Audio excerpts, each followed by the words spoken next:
The crystal towers of Cythera Prime sang their death song in the morning light. Zeph-Hai pressed his six-fingered hand against the window of his laboratory and felt the vibrations travel through the transparent crystal wall. The towers had been singing for 3 cycles now, their harmonic frequencies growing weaker each day as the radiation from their dying sun slowly poisoned the crystal matrices that powered their civilization. Outside, the 7 moons of Cythera hung in the violet sky like wounded pearls. 3 of them had already gone dark, their populations evacuated to the remaining 4 worlds before the solar storms made travel impossible. But evacuation to where? The Galactic Council had made their position clear in yesterday's transmission. Cythera's situation, while regrettable, does not warrant the massive resource expenditure required for full species relocation, Chancellor Vexmore had announced in his cold, mechanical voice. The insectoid leader of the hegemonic trade alliance had spoken with the casual indifference of someone discussing crop rotations, not the extinction of an entire species. Zeph-Hai's crystalline skin shifted from deep blue to angry red as he remembered. The council session. 47 species had voted. 43 had voted against assistance. Only 4 had supported the Cythera plea for help, and those 4 were minor species with little political power and fewer resources. The irony was bitter. For 800 years, Cythera crystal technology had powered the galaxy's communication networks. Every hyperspace message, every interstellar trade negotiation, every diplomatic transmission between worlds relied on Cythera quantum crystals. Their people had freely shared this technology, asking nothing in return but the chance to live in peace among the crystal spires they had grown over millennia. Now, as their sun entered its final death spiral, the galaxy had turned its back on them. A soft chime drew Zeph-Hai's attention to his communication console. Another message from the emergency committee, no doubt. More discussions about which cultural artifacts to prioritize in their pathetically small evacuation ships. The Cythera had maybe 50 vessels capable of interstellar travel, enough to save perhaps 1% of their population. But when he activated the console, the message header made him freeze. The transmission wasn't from the committee. It wasn't even from anywhere in the Cythera system. The sender was listed as Human Exploration Vessel Endeavor, Captain Maria Santos commanding. Humans? Zeph-Hai's skin shifted to puzzled yellow.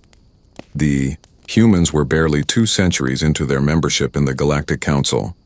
They were considered a minor species, relegated to the outer rim territories far from the galaxy's center of power and influence. What would a human ship be doing way out here, so close to the galactic edge? He opened the message, and a small holographic projection materialized above his console. A human female appeared, her dark hair pulled back in a practical style, wearing what looked like a military uniform. Her expression was serious but not unfriendly. "This is Captain Maria Santos of the Earth Space Force vessel Endeavor," the hologram said. "We received your emergency broadcast 3 days ago. We're currently 48 hours out from your system and requesting permission to approach." Zeph-Hai's skin flickered through several colors as he processed this information. A human ship coming here? Why? Even if they wanted to help, what could one small exploration vessel do? The hologram continued. "I want you to know that your message has been forwarded to Earth Command and the Human Colonial Authority. We're not sure what kind of assistance we can provide yet, but we wanted to respond to your call. Nobody should have to face extinction alone." The message ended, leaving Zeph-Hai staring at the empty space where the hologram had been. Nobody should have to face extinction alone. Such a simple statement, yet it contained more compassion than he had heard from the entire Galactic Council. He replayed the message twice more, studying the human captain's face. There was something in her eyes, a determination that reminded him of the old Cythera explorers who had first ventured beyond their home system centuries ago. But more than that, there was genuine concern. This human actually cared about the fate of strangers. Zeph-Hai activated his own recording system and began composing a reply. "Captain Santos, this is Zeph-Hai, Chief Science Coordinator of the Cythera Emergency Committee. Your message is the first offer of assistance we have received from any species in the galaxy. His skin shifted to a warm gold, the color of gratitude among his people. "We welcome your approach to our system and thank you for your concern for our welfare." He paused, uncertain how much to reveal. But something about the human's straightforward manner encouraged honesty. "Our situation is dire. Our sun has entered an unstable phase, producing increasingly powerful solar storms that are destroying our crystal infrastructure. We have evacuation capacity for less than 2% of our population, and the Galactic Council has voted against providing assistance." The words came easier now. "We do not know what help you might offer, but we are grateful that someone in this galaxy still believes that sentient life has value beyond economic calculations. Please approach at your convenience. We will provide you with safe passage coordinates around the solar storm patterns." As he sent the message, Zeph-Hai felt something he had not experienced in months. Hope. It was a small hope, barely a flicker, against the overwhelming darkness of their situation. One human ship could not save 6 billion Cathara, but it represented something more important than rescue ships or evacuation plans. It represented the possibility that decency still existed somewhere in the galaxy. 3 hours later, his console chimed again. This time it was Elder Morthak, the ancient Cathara who led their ruling council. "Zeph-Hai, we have received a most unusual communication from the Galactic Council." The Elder's crystalline features showed confusion and surprise. "It seems a minor species has formally requested an emergency session to discuss our situation. The humans have invoked Article 7 of the Galactic Charter." Zeph-Hai's skin shifted to bright silver with shock. Article 7 hadn't been invoked in over a century. It allowed any council member to demand an immediate review of any decision that might result in species extinction. "The humans are challenging the council's vote," he asked. "More than that," Morthak replied, his ancient voice carrying a note of wonder. "According to the transmission, they are claiming that the Cathara situation falls under the Galactic Preservation Mandate. They are arguing that our crystal technology qualifies us as a protected heritage species, and that allowing our extinction would violate interstellar law. This was impossible. The Galactic Preservation Mandate protected only a handful of species, whose knowledge or abilities were deemed irreplaceable. The criteria were so strict that only 12 species in the entire galaxy had ever qualified for protection. Elder, with respect, no species has been granted heritage status in over 400 years. The requirements—" "I know the requirements, young Zeph-Hai," the Elder interrupted gently. "But the humans seem to believe we qualify. More importantly, they are willing to stake their own political standing on defending us." As the implications sank in, Zeph-Hai felt his hope grow stronger. The humans were not just offering assistance, they were risking their own position in galactic society to stand up for the Cathara, for strangers they had never met, living on worlds they had never seen. Outside his laboratory window, the crystal towers continued their dying song. But for the first time in months, Zeph-Hai thought he heard a different note in their harmony. Not the sound of ending, but the sound of possibility. Somewhere out there, beyond the radiation storms and dying light of their sun, help was coming. The emergency session of the Galactic Council had been called for 1300 hours, Galactic Standard Time. By 1250, every seat in the massive chamber was filled, and the viewing galleries buzzed with reporters and diplomats from across known space. It had been decades since a minor species had dared to challenge a council decision, especially one involving resource allocation. Chancellor Vexmore's compound eyes glittered with annoyance as he surveyed the chamber from his elevated position, at the center of the curved assembly hall. The insectoid leader had ruled the Trade Alliance for 30 years, and was not accustomed to having his decisions questioned by newcomers. "The Council recognizes the representative from Earth," he announced, his translator rendering his chittering speech into flat, mechanical words. Ambassador Elena Vasquez stood slowly, her simple blue diplomatic uniform a stark contrast to the elaborate robes and ceremonial armor worn by most other representatives. At 52, she was young by diplomatic standards, but her reputation for careful preparation and moral courage had earned respect even among species that considered humanity barely civilized. "Honored Chancellor, esteemed representatives," she began. her voice carrying clearly through the chamber's acoustic systems. 3 days ago, this council voted to deny assistance to the Cathara people, condemning 6 billion sentient beings to death by solar radiation. A murmur ran through the assembly. Such direct language was considered impolite in council proceedings. The human delegation formally challenges this decision under Article 7 of the Galactic Charter. Vasquez continued. We assert that the Cathara qualify for protection under the Galactic Preservation Mandate as a heritage species, whose loss would constitute irreparable damage to galactic civilization. Chancellor Veximore's mandibles clicked irritably. The heritage species designation requires unanimous council approval. The criteria have not been met in over 4 centuries because no species has ever met the technological, cultural, and temporal requirements. Vasquez interrupted smoothly. Until now. She activated her holographic display, and a 3-dimensional map of the galaxy appeared above the chamber floor. Thousands of tiny lights connected by glowing lines showed the vast network of interstellar communication. Every hyperspace transmission in this galaxy relies on Cathara quantum crystal technology, she said. Every trade negotiation, every diplomatic communication, every emergency broadcast depends on crystalline matrices grown and maintained by Cathara scientists. Without them, interstellar civilization would collapse within a generation. Representative Thurok of the Militant Dominion, a species that resembled armored bears, snorted dismissively. Technology can be replicated. Other species can learn their methods. Can they? Vasquez asked. The Cathara have been growing quantum crystals for 800 years. Their knowledge is not written in databases or stored in computer files. It lives in the genetic memory of their people, passed down through biological inheritance that cannot be artificially reproduced. This was news to many in the chamber. The technological requirements for heritage status included not just advanced knowledge, but knowledge that was irreplaceable if lost. Furthermore, Vasquez continued, Cathara crystal technology represents the only known method of instantaneous communication across galactic distances. Losing this capability would fragment our civilization permanently. Chancellor Vexmore's chittering grew more agitated.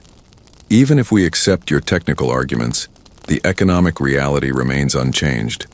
Relocating an entire species requires resources beyond any reasonable expenditure. Which brings me to humanity's formal proposal, Vasquez said, and the chamber fell silent. She activated a new display showing ship designs, logistics charts, and resource allocation tables. The Earth Colonial Authority and Space Force Command propose Operation Sunbridge, a complete evacuation and relocation of the Cathara population within 6 standard months. The silence stretched for several seconds before erupting into a chaos of voices. Representatives shouted questions and objections in dozens of languages while translators struggled to keep up. Impossible, boomed Representative Korath of the Stone Kingdom, his rock-like features twisted with skepticism. No species has the ships to move 6 billion beings across interstellar space. Humanity has 14,000 registered vessels, capable of interstellar travel, Vasquez replied calmly. Colony ships, cargo haulers, passenger transports, and military vessels. We estimate we can evacuate the entire Cathara population in 3 major waves. Your largest ships hold maybe 50,000 beings at most, scoffed the representative. From the crystal hegemony, whose species had refused to share their own crystal-growing techniques centuries ago, the mathematics do not work. Our largest colony ships hold 200,000 beings in emergency configuration, Vasquez corrected. But you're right that standard evacuation procedures would be insufficient. That's why we're not using standard procedures. She brought up new schematics showing massive modifications to human vessels. We're converting cargo bays to emergency life support, linking ships together in formation to share power and resources, and establishing floating way station habitats to support the evacuation fleet during the journey. Representative Jektal of the Hive Collective, whose species valued efficiency above all else, leaned forward with interest. The resource expenditure for such an operation would bankrupt your entire species. The cost will be significant, Vasquez admitted. Current estimates suggest it will consume approximately 30% of humanity's total economic output for the next 2 years. But we consider this an acceptable price. Acceptable? Chancellor Vexmore's voice rose to an indignant screech. You would impoverish your own people for strangers? Ambassador Vasquez met his compound gaze steadily. We would invest in the future of galactic civilization. The Kythera have freely shared their technology for 8 centuries, asking nothing in return. They have enabled the prosperity and unity we all enjoy. Now in their time of need, humanity chooses to stand with them. And where will you relocate 6 billion refugees? Asked Representative Thurrock. Your own territories are already strained with colonial expansion. The Kythera will be granted full citizenship rights in human space, Vasquez replied. We're preparing to establish new Kythera in the Centauri Secundus system, where they can rebuild their civilization under a stable star. The chamber erupted again. The idea of one species voluntarily sharing their territory with refugees from another was unprecedented in galactic politics. Representative Morgeth of the Trade Syndicate, a species known for their calculating nature, raised a webbed hand for attention. What does humanity gain from this arrangement? Surely you expect some return on such an enormous investment. Ambassador Vasquez smiled, and for a moment her diplomatic composure slipped to reveal genuine warmth. We gain the knowledge that we prevented the extinction of 6 billion innocent beings. We gain the friendship of a people who have contributed immeasurably to galactic civilization. And yes, we hope to gain a closer partnership in crystal technology. Research, though the Kythera have offered this freely without any conditions. This is madness, Representative Vactor of the Expansion Front declared, his tentacles writhing with agitation. One minor species cannot undertake such an operation alone. You lack the experience, the infrastructure, the resources. We have something more valuable than resources, Vasquez interrupted. We have the will to act when action is needed. Chancellor Vexmore had heard enough. Even assuming your species possesses the theoretical capability for such an operation, which we doubt, the Council has already voted on this matter. The decision stands. Actually, it doesn't, Vasquez said quietly, and something in her tone made the entire chamber fall silent. Because as of 2 hours ago, the Kythera have been granted preliminary heritage status by the Terran Colonial Authority, acting under emergency powers granted by our own colonial charter. The implications hit the chamber like a shockwave. If humanity was acting unilaterally to protect a heritage species, other council members would be legally prohibited from interfering under interstellar law. This is outrageous. Chancellor Vexmore's chittering reached a furious crescendo. Your species cannot unilaterally declare another species protected. We can and we have, Vasquez replied. The paperwork has already been filed with the Galactic Court. Until the court rules otherwise, the Kythera are under human protection. She looked around the chamber, meeting the eyes of representatives who had dismissed humanity as irrelevant just moments before. To our friends in this council who voted to condemn an innocent species to death, I say this: watch and learn. Humanity keeps its promises. As Ambassador Vasquez gathered her materials and prepared to leave, the chamber remained in stunned silence. Outside, human ships were already beginning to move toward Kythera space, carrying supplies and evacuation, equipment for what many considered an impossible mission. But on Earth and its colonies, millions of humans were volunteering to help, converting civilian vessels and organizing supply drives with a determination that the galaxy had never seen before. The impossible was about to be attempted. Captain Maria Santos stood on the bridge of the Endeavor, staring at the tactical display that showed what remained of the Kythera system. 3 of the 7 crystal moons were now completely dark, their populations evacuated to the remaining 4 worlds before the solar radiation made travel between them impossible. The Kythera sun pulsed with an angry red light, sending waves of deadly energy across the system every few hours.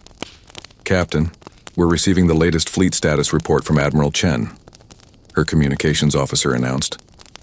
Maria nodded grimly. Put it through to my console. The report that appeared on her screen would have discouraged anyone who didn't understand human determination. Of the 300 ships that had left human space 2 weeks ago, only 260 had made it to the Cathara system. 40 vessels had suffered critical failures during the journey. Their crews evacuated to other ships before the damaged vessels were abandoned in deep space. But that wasn't the worst news. Engineering teams report that Cathara crystal technology is completely incompatible with our power systems, Chief Engineer Rodriguez announced from his station. Every time we try to connect their crystal matrices to our ships, we get massive feedback that nearly destroys both systems. Maria closed her eyes and rubbed her temples. This was the problem they had hoped wouldn't exist, but had feared they would find. The Cathara didn't just live on crystal worlds. They lived in harmony with crystal technology. Their entire civilization was built around quantum crystals that grew and evolved over centuries. You couldn't just unplug them and carry them to human ships. What about the modified cargo containers, she asked. They're working for small family groups, Rodriguez replied, but each container can only support maybe 50 Cathara at most. At that rate, it would take us 50 years to evacuate everyone. And we don't have 50 days before the solar storms make approach impossible. The bridge fell silent except for the hum of the ship's systems and the distant rumble of solar radiation hitting their shields. Maria stared at the tactical display, watching the small dots that represented human ships scattered throughout the Cathara system. Each dot was a crew of volunteers who had risked everything to come here, and she was running out of ways to make their sacrifice worthwhile. Captain, her communications officer said quietly, we're receiving a priority transmission from the surface of Cathara Prime.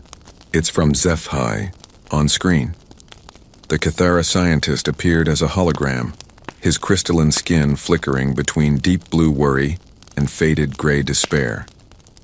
Behind him, Maria could see the crystal towers of his laboratory, their light noticeably dimmer than when she had first visited the system. Captain Santos, I must thank you and your people for your heroic efforts, Zephi began, his translated voice carrying obvious exhaustion. But I fear we must face reality. Our crystal matrices cannot be separated from our world systems without causing complete breakdown. We have managed to evacuate perhaps 50,000 of our people to your ships, but the rest... He didn't need to finish. Maria had seen the projections. The next major solar storm was predicted to hit in 36 hours, and it would be powerful, enough to sterilize any remaining life on the crystal moons. Zephi, we're not giving up, Maria said firmly. My engineers are still working on solutions. With respect, Captain, some problems have no solutions. We have accepted our fate. Those of our people who survive aboard your vessels will carry our memory to the stars. It is more than we dared hope for when this began. Before Maria could respond, alarms began sounding throughout the bridge. Captain, we're detecting massive energy spikes from the system's edge, her sensor operator reported urgently. Multiple ships dropping out of hyperspace. Maria's heart sank. The only logical explanation was that rival species had arrived to claim the Cathara crystal technology after the extinction was complete. But when the sensor readings clarified, she stared at her screen in disbelief. Those are human ships, she whispered. Not just human ships, her communications officer added with growing excitement. Captain, there are over 2,000 vessels out there. Colony ships, cargo haulers, passenger liners, even converted mining barges. They're all flying human registration codes. Admiral Chen's voice crackled over the communication system from his flagship. All vessels. This is Admiral Chen aboard the Spirit of Terra. The second evacuation wave has arrived. Civilian captains are ordered to maintain formation and await assignment to evacuation zones. Maria felt a surge of pride and hope unlike anything she had experienced before. Back on Earth, word of the Cathara evacuation had spread through every human colony and settlement. Civilian ship captains had volunteered in thousands, converting their vessels for refugee transport and flying across the galaxy to help with the rescue operation. But even with 2,000 more ships, the fundamental problem remained unchanged. The Cathara crystal matrices still couldn't be safely transported using human technology. It was Chief Rodriguez who came up with the solution that changed everything. Captain, what if we're thinking about this backward? he asked during the emergency strategy meeting held 6 hours later. Representatives from 50 human ships crowded into the Endeavor's conference room, their faces grim but determined. "Explain," Admiral Chen ordered. "We've been trying to figure out how to move the Cathara crystals to our ships," Rodriguez continued. "But what if we move our ships to the crystals instead?" Captain Walsh of the colony ship New Horizon leaned forward with interest. "You're talking about landing our vessels on the surface?" "Better than that," Rodriguez replied, activating a holographic display. "We link our ships together in formation around each crystal moon. Use magnetic clamps, tractor beams, anything we have to create a connected network of vessels. Then we don't evacuate the Cathara population. We evacuate the entire infrastructure." The room fell silent as everyone studied the display. What Rodriguez was proposing was unprecedented. Instead of loading refugees onto ships, they would essentially build floating cities around the crystal moons, then fly those cities to safety. "The engineering challenges would be enormous," Admiral Chen said slowly. "We'd need perfect coordination between hundreds of vessels, and any failure in the connection system could destroy multiple ships." "But it could work," Captain Martinez of the cargo hauler Freedom's Dream added with growing excitement. "My ship has industrial magnetic clamps rated for moving asteroid mining stations. If we could link enough vessels together..." "We'd need volunteers," Admiral Chen warned. "Ships on the inside of the formation would be at maximum risk if something goes wrong." Every captain in the room raised their hand. Over the next 18 hours, humanity attempted something that had never been tried before in the history of space travel. Working with desperate speed as solar radiation levels continued to rise, human ships formed complex geometric patterns around the 4 remaining Cathara moons. The largest formation surrounded Cathara Prime, where nearly 3 billion people lived in the vast crystal cities. Over 800 human vessels linked together using magnetic clamps, tractor beams, and even physical cables to create a protective shell around the moon. It was beautiful and terrifying at the same time. From a distance, it looked like each moon had grown a metallic flower, with human ships forming petals around the glowing crystal cores. But beauty wasn't the goal. Survival was. "All ships report ready for acceleration," Admiral Chen announced as the final connections were tested and confirmed. "Crystal moon formations will maintain internal gravity using artificial gravity generators. Estimated journey time to the Centauri Secundus system is 4 months at maximum safe speed." Maria stood on her bridge, watching the tactical display show the incredible sight of 4 moons surrounded by human ships beginning to move through space. It should have been impossible. The coordination required was beyond what most species could achieve, but humanity had done it anyway. "Captain," Zeph-High's voice came over the communication system, and Maria could hear the wonder in his translated words. "Our crystal matrices are stable. The connections are holding. We are flying." Through her view screen, Maria could see the crystal towers of Cathara Prime glowing brightly as they began their journey to a new star. The towers were no longer singing their death song, they were singing of hope. 3 weeks into the journey to Centauri Secundus, disaster struck the formation surrounding Cathara Prime. Commander Elena Rodriguez was sleeping in her quarters aboard the cargo hauler Persistence when the collision alarms jerked her awake. The ship shuddered violently, throwing her from her bunk as emergency lighting bathed everything in red. "All hands to emergency stations," came the announcement over the ship's communication system. "Hull breach in Section C. Magnetic clamp failure on the starboard connector array." Elena pulled on her pressure suit and ran toward the bridge, her mind racing through the implications. The Persistence was one of the key connector ships in the formation around Cathara Prime, using its heavy-duty industrial magnetic clamps to link 12 other vessels together. If those clamps failed, a significant portion of the protective shell around the moon would collapse. "Report," she shouted as she reached the bridge. "Micrometeorite strike took out our primary power coupling," her engineering officer reported. "The magnetic field fluctuation caused a cascade failure in the connector array. We're losing our grip on the Jakarta Dawn and the New Prospect." Through the forward view screen, Elena could see the 2 ships slowly drifting away from the formation as their connection to the network failed. But worse than that, she could see the crystal city on the surface of Cathera Prime directly below the gap they were creating. Without the protective shell of human ships, that section of the moon's surface would be exposed to the radiation and debris of interstellar space during their 4-month journey. The crystal matrices that powered an entire district of the city would be destroyed, and the 100,000 Cathara living there would die. Can we restore the magnetic clamps? Elena asked. Not without shutting down life support to half the ship, her engineering officer replied grimly. The power couplings are completely fused. We'd need a full shipyard to repair the damage. Elena stared at the slowly widening gap in the formation. In 6 hours, the drift would become irreversible, and they would lose those 2 ships permanently. Standard procedure would be to evacuate the endangered section of Cathera Prime and accept the loss of that district. But Elena Rodriguez wasn't interested in standard procedure. Get me Captain Santos on the Endeavor, she ordered. Priority channel. Maria Santos's face appeared on the communication screen moments later, her expression grim as she studied the damage reports. Elena, we're looking at your situation. Engineering.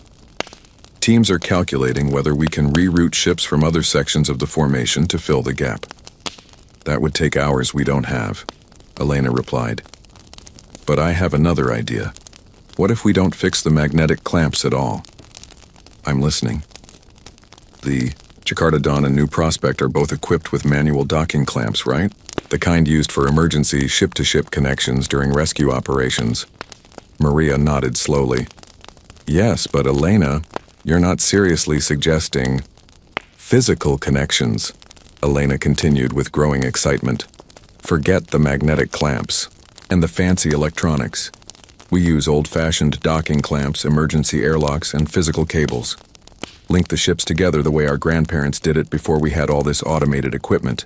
That would require EVA teams to work in open space while we're traveling at maximum velocity, Maria pointed out. One mistake, and we lose people to the void. Then we don't make mistakes, Elena replied simply. What happened over the next 12 hours became legendary in the annals of human space operations. Elena Rodriguez coordinated with the captains of the Jakarta Dawn and New Prospect to attempt something that had never been tried before, rebuilding a damaged formation using manual connections while traveling through interstellar space. EVA teams from all 3 ships suited up and ventured into the void between the vessels, carrying physical cables and emergency docking clamps. Working in the darkness between the stars with only their suit lights to guide them, they began the painstaking process of literally tying the ships together. Jakarta Dawn, this is Rodriguez. Our team has the primary support cable in position. Can you confirm tension readings? Confirmed, Elena. Cable is holding steady, moving to connect the secondary support line. The work was brutally difficult. In the zero-gravity environment between the ships, every action had an equal and opposite reaction. Connecting a cable meant pushing yourself away from your target, requiring constant correction from suit thrusters. The cables themselves were massive. Designed to handle the stresses of docking operations, and maneuvering them in spacesuits was exhausting work. But human stubbornness and ingenuity prevailed. This is crazy, muttered Petty Officer Kim as she guided a support cable toward its connection point on the New Prospect. We're basically hot-wiring a moon. Crazy gets the job done, replied Specialist Martinez, using his suit's magnetic anchors to hold position while he operated the manual. Clamp controls. Besides, you think the Cathara down there care about our engineering elegance? As word of the manual repair operation spread throughout the fleet, other ships began volunteering their EVA teams to help. Soon, dozens of suited figures were working, in the space between the vessels, creating a web of cables, support struts, and emergency connections that looked nothing like the elegant magnetic formations they had started with. Captain Santos watched from the Endeavor's bridge as status reports poured in from across the formation.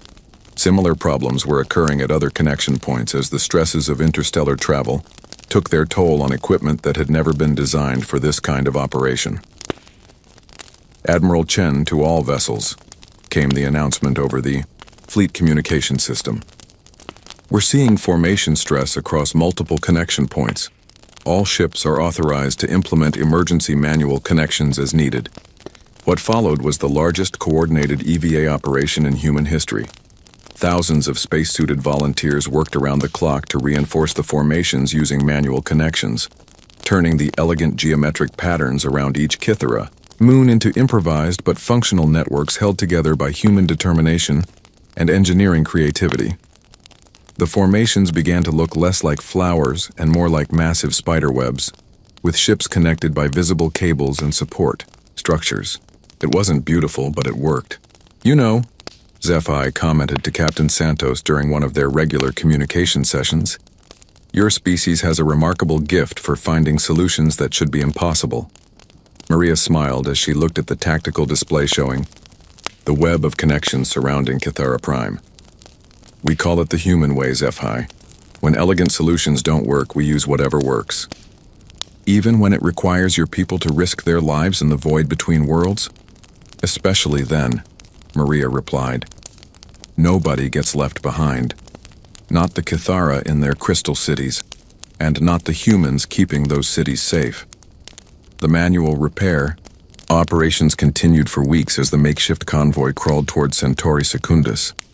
Every day brought new challenges as equipment failed and connections needed reinforcement. But every day also brought new examples of human ingenuity and determination. When the formation around Kythera Secondary lost its main communication array, volunteers from the passenger liner Starlight rigged a replacement using parts from their entertainment system. When the cargo hauler Mountain's Pride ran low on life support, 3 other vessels shared their oxygen reserves while repairs were made. Most importantly, when a section of the formation around the smallest crystal moon began to collapse due to structural fatigue, Captain Walsh of the New Horizon made a decision that exemplified everything humanity represented. "This is Captain Walsh to all ships," she announced. "The New Horizon is moving to plug the gap in Formation 4. We're a big ship and we can use our mass to stabilize the connection points." "Sarah, that puts you right in the center of the formation," Admiral Chen replied over the communication system. "If anything goes wrong with the structural connections, you'll take the worst of it." "Then we better make sure nothing goes wrong," Walsh replied calmly. "My crew knew what we were signing up for when we volunteered. The Kythera are depending on us." As the massive colony ship maneuvered into the most dangerous position in the formation, her crew worked with mechanical precision to establish connections with the surrounding vessels. Within hours, the threatened section was stabilized and another 100,000 Kythera civilians were safe. But the cost was becoming apparent. The human ships were being pushed beyond their design limits, and casualties were mounting. Equipment failures, EVA accidents, and the constant stress of operating in formations no ship had been designed for were taking their toll. Yet not a single human captain requested to withdraw from the operation. "Why do they do this?" Elder Morthak asked Zephi as they watched human EVA teams working to reinforce connections outside their laboratory window. "These beings risk everything for strangers they barely know." Zephi's skin shifted to warm gold as he considered the question. "I think, Elder, that they do it because they cannot imagine doing anything else. For humans, the question is not whether someone deserves to be saved. The question is whether they have the power to save them."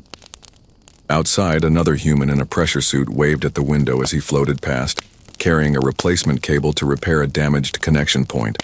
Zephi waved back, marveling at the casual bravery of 6 months after the first human ship had arrived in Kythera space. Ambassador Elena Vasquez stood before the Galactic Council once again. But this time the chamber was different. Instead of the skeptical silence that had greeted humanity's initial proposal, the assembly buzzed with respectful conversation as representatives discussed what many were calling the greatest rescue operation in galactic history. The holographic display above the chamber floor showed New Kythera, the spectacular crystal habitat that now orbited the stable star of Centauri Secundus. 4 crystal moons hung in perfect formation around the brilliant star, their cities glowing with renewed life as billions of Kythera continued their ancient civilization under friendly skies. But the display showed more than just the crystal cities. Scattered throughout the system were hundreds of human ships, some still connected to the Kythera habitats by the improvised cables and support structures that had saved them during their journey. Others had taken up permanent positions as supply ships, communication relays, and defense platforms. The Human-Kythera alliance has exceeded all projections for successful species integration, Vasquez announced to the assembly. Not only have we successfully relocated the entire Kythera population, but the collaboration between our species has produced technological advances that benefit the entire galaxy. She activated a new display showing the quantum crystal communication networks that now connected every human world to the galactic communication system. The improvement in signal clarity and transmission speed was remarkable. Kythera crystal technology has revolutionized human space travel and communication, she continued. In return, human engineering techniques have allowed the Kythera to grow crystal matrices faster and more efficiently than ever before. Our two species have become partners in the truest sense. Representative Thurrock of the Militant Dominion leaned forward with obvious interest. The report suggests that human ships can now achieve communication ranges previously thought impossible. What are the implications for galactic defense? Any species that wishes to upgrade their communication systems is welcome to apply for crystal matrix installations, Vasquez replied diplomatically. The Kythera have always shared their technology freely, and that policy continues under the alliance. Chancellor Vexmore, who had opposed the rescue operation from the beginning, chittered quietly before speaking. The Council acknowledges the success of Operation Sunbridge. However, we must address the precedent this has established. Other endangered species have already begun requesting similar assistance. This was the moment Vasquez had been waiting for. Over the past 6 months, as word of humanity's actions had spread throughout the galaxy, the rescue had inspired something unexpected. Hope among species that had been written off as politically or economically insignificant. Honored Chancellor, that brings me to humanity's formal proposal for the establishment of the Galactic Preservation Initiative, she announced, and activated her final holographic display. The display showed a star map of the galaxy with dozens of highlighted systems, each representing a species or civilization in danger of extinction due to natural disasters, resource depletion, or political abandonment. The Human Colonial Authority proposes the creation of a permanent rescue and relocation service, jointly operated by volunteer species and funded through a combination of council resources and private contributions. We call it the We Stand. With You protocol, the chamber erupted in surprised conversation. The idea of a permanent rescue service was unprecedented in galactic politics, where species typically focused on their own survival and prosperity. Representative Jektal of the Hive Collective was the first to speak. The resource requirements for such an operation would be enormous. What species would volunteer for such a burden? Humanity volunteers to serve as the primary coordinator and contributor, Vasquez replied, but we've already received formal commitments from 12 other species to provide ships, equipment, and personnel for rescue operations. She didn't mention that most of those 12 species were minor civilizations that had been inspired by humanity's example. What mattered was that the idea was spreading. Moreover, she continued, the Kythera have agreed to provide crystal communication technology to any rescue operation at no cost, ensuring that evacuation fleets can coordinate effectively across any distance. Representative Morgoth of the Trade Syndicate raised a webbed hand. What assurance does the Council have that rescued species will not become a burden on galactic resources? The same assurance you have for any Council member species, Vasquez replied firmly. Every species that has ever joined the galactic community has contributed something unique and valuable. The Kythera are proof of that principle. As if summoned by her words, a new voice joined the chamber's communication system. Zephahai's crystalline features appeared as a hologram beside the main display, his skin glowing with the warm gold of deep gratitude. Honored representatives, he began, his translated voice carrying clearly through the chamber. 6 months ago, the Kythera people faced extinction. 47 species voted to abandon us to our fate. Only one species chose to act. The chamber fell silent as the implications of his words sank in. The Kythera now controlled the most advanced communication technology in the galaxy, and their loyalty to humanity was absolute. Today, the Kythera formally endorse humanity's proposal for the Galactic Preservation Initiative, Zephi continued. Furthermore, we announce that all future Kythera crystal technology will be prioritized for species that participate in rescue operations. The galaxy must choose between abandoning the innocent and standing together against the darkness, the Ma'u. Silence stretched for several seconds before Representative Korath of the Stone Kingdom spoke in his rumbling voice. The Stone Kingdom will contribute mining vessels and construction equipment to rescue operations. The Crystal Hegemony offers manufacturing facilities for emergency life support equipment, added another representative somewhat grudgingly. The Hive Collective can provide logistical coordination services, Jektal announced, his insectoid features showing calculation. Our organizational abilities may prove valuable. One by one, species that had voted against helping the Kythera began volunteering resources for the rescue initiative. Some were motivated by genuine compassion, awakened by humanity's example. Others were driven by practical considerations. Access to Kythera crystal technology was too valuable to risk. But the motivations didn't matter. What mattered was that the galaxy was changing. Chancellor Vexmore found himself facing a political reality he had never expected. Very well. The Council will vote on the establishment of the Galactic Preservation Initiative. All in favor? The vote was 39 in favor, with only 8 abstentions and no opposing votes. The Chancellor's own vote was among the supporting majority. 3 hours later, Admiral Chen stood in the observation deck of the Spirit of Terra, looking out at New Kythera through the reinforced viewport. The crystal cities glowed with their eternal light, but now that light was joined by the warm yellow illumination of human habitats scattered throughout the system. Captain Santos joined him at the viewport, her uniform showing the new insignia of the Galactic Preservation Initiative. Hard to believe it all started with one distress call, she said. Not just any distress call, Chen replied. One that reached the right people at the right time. Through the viewport, they could see human children and young Kythera playing together in the crystal gardens that had been grown around the human habitats.